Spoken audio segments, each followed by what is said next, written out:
Your art will only be as good as the feedback that you get from it. In order to get good feedback, you're going to have to get feedback from trusted sources that you love and that you know and that you can rely upon. You want to get eyes on your work so that you can understand the technical mistakes that you may be making that you may not see, and so that you can get better in your skill so that you can develop. You have golfers that will pay an instructor to look at their swing. You have athletes that hire coaches, personal trainers that help them develop their skill and help them adjust their technique. You ought to think about your art in the same way.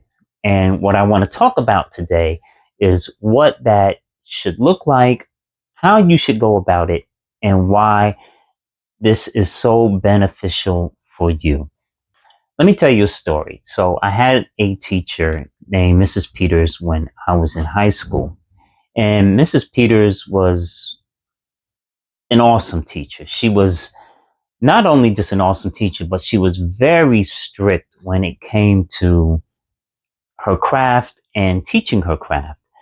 And we would have assignments, and oftentimes when we would take our drawings up to her, she would mark it up with this red pen. She would correct our angles. She would point out all the mistakes. She would write on our drawings. And it was like, man, you worked so hard on this drawing. And there would be like 10 or different things that she would spot out like that. And she would say, go do it again. That was her process. You know, if you brought something to her, she would take out that red pen and she would just mark up your work, right? She would draw right over your drawing. That type of feedback that we got, it on the outside, it may seem harsh, it may seem cruel, and it may even seem crushing to the ego, but it was necessary for those mistakes to be pointed out in that manner so that it forced you to think about your work in a new way. And what I want to stress to you today is that if you want to get good in your work, you have to put yourself under subjection of somebody who has a critical eye. And you want somebody that can look at your work, that can see the mistakes, and that can point out those mistakes in a way so that you can self correct and that you can work on those things where you're weak at. The goal is to point out your weaknesses, to spot out those weaknesses and to strengthen your skill. The only way for your skill to be strengthened is if you have a critical eye on your work.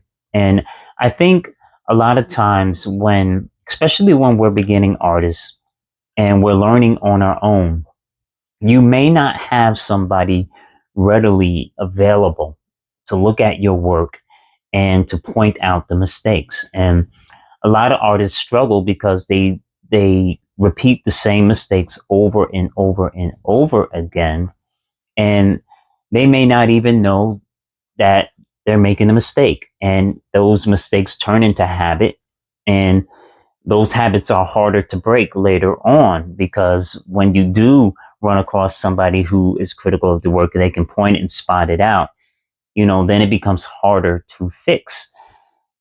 So one of the great things about art school or going to an art school or art college or taking a class is that if you have an instructor who's experienced in their skill set, they will be able to spot out the mistakes immediately, and they will be able to help you self correct immediately. When you're doing it on your own, if you're looking at YouTube videos to learn how to draw, or if you're looking at a manual or reading it from a book and trying it out mechanically, it's going to take a little bit longer time to get used to. It's going to take some more time because You don't have that experienced guide and teacher there to show you where you're making the mistakes as you go along.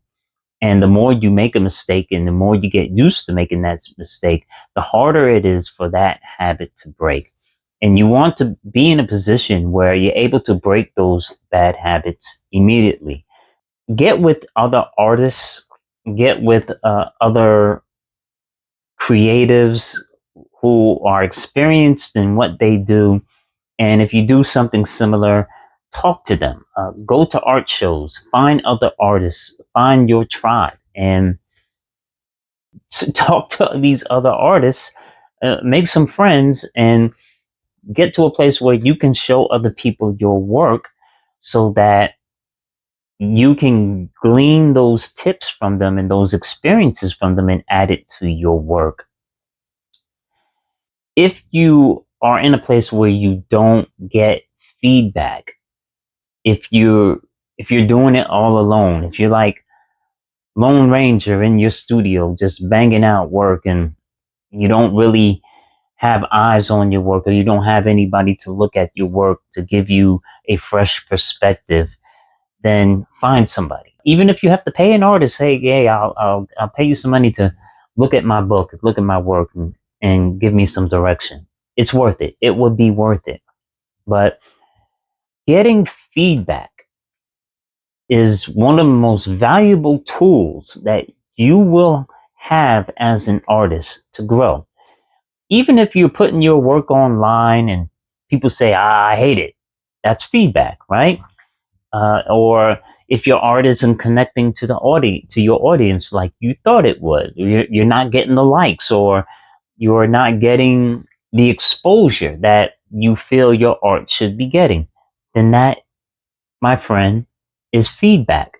And what you want to do is you want to take any feedback that you can get, whether good or negative, and you want to be able to use that feedback, not taking it personally, but to learn from and to grow from. Everything that you do as an artist, whether it's awkward, whether it's good or it's bad, it is an experience. And that experience that you get from creating will always add to you and not take away, right?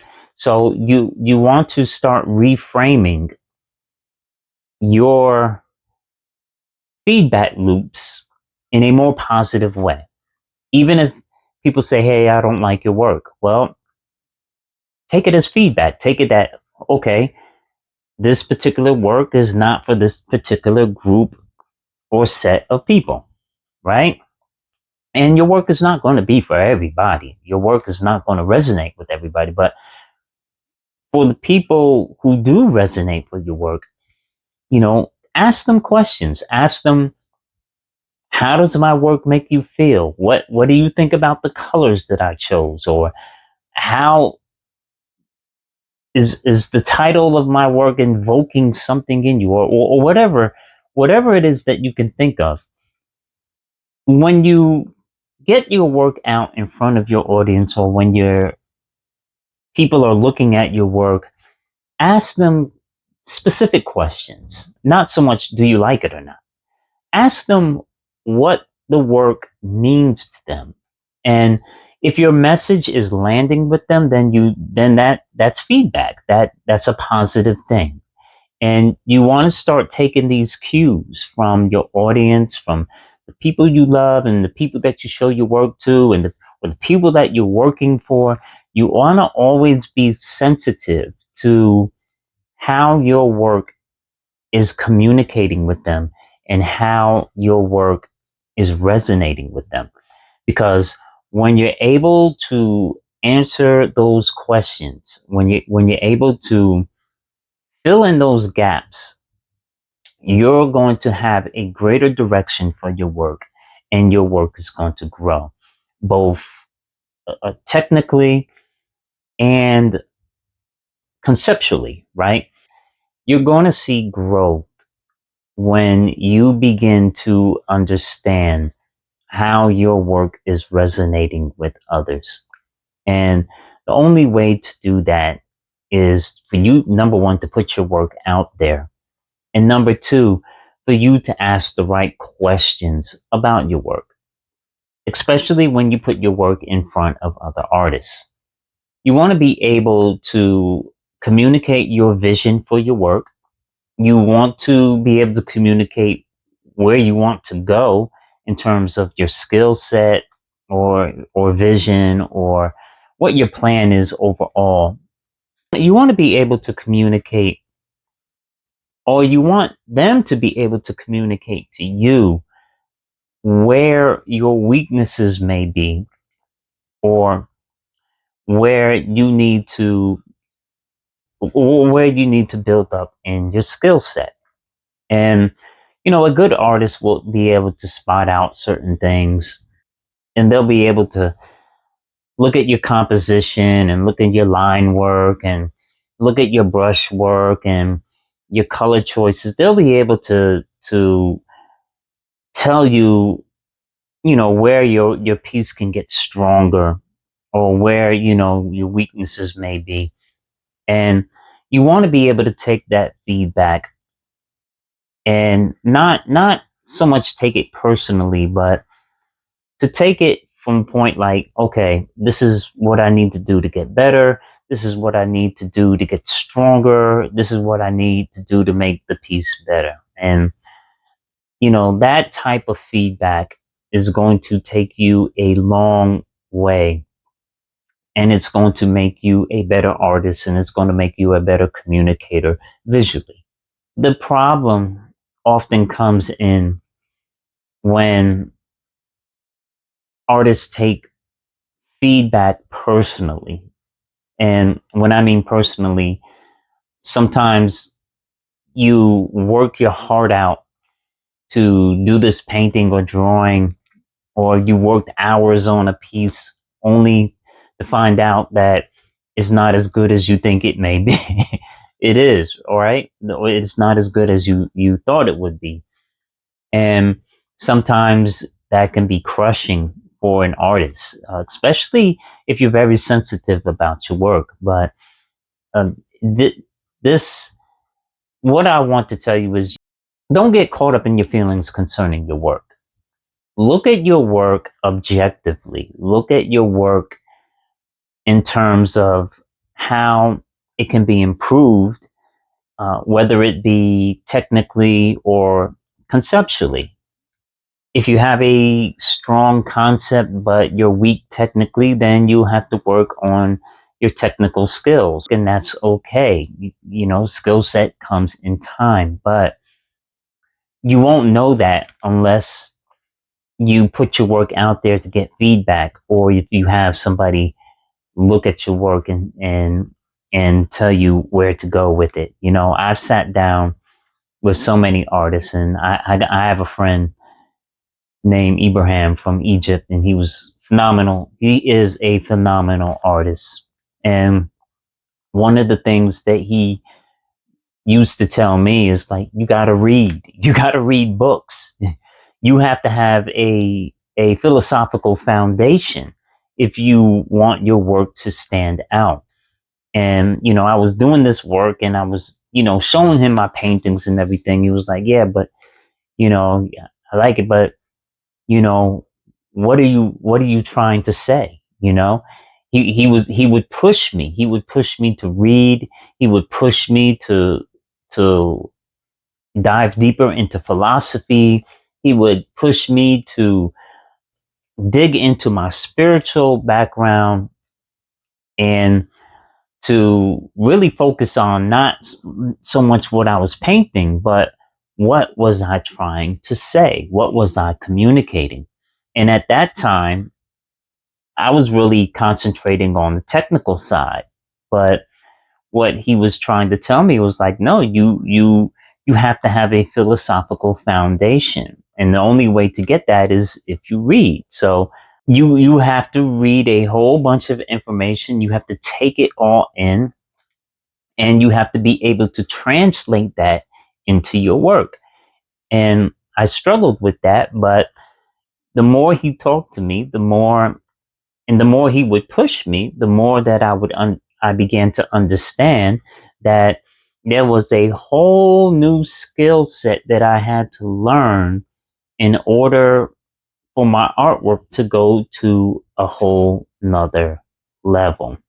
And what I want to tell you is that you have to have people in your life that will give you that type of feedback, because when somebody gets to a certain level and they have a certain experience and they're able to pass it on to you, you're not going to see what they see because they're at another level. But you have to be able to take what they're telling you so that you can climb up that hill to get to where they are.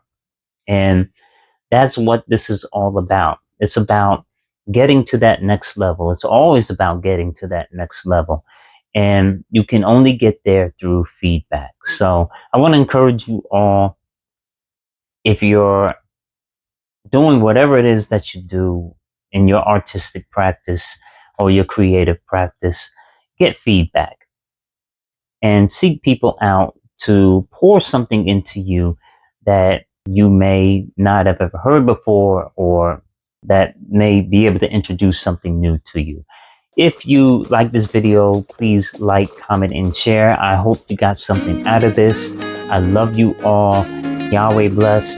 And I will definitely speak to you guys again soon. Peace out.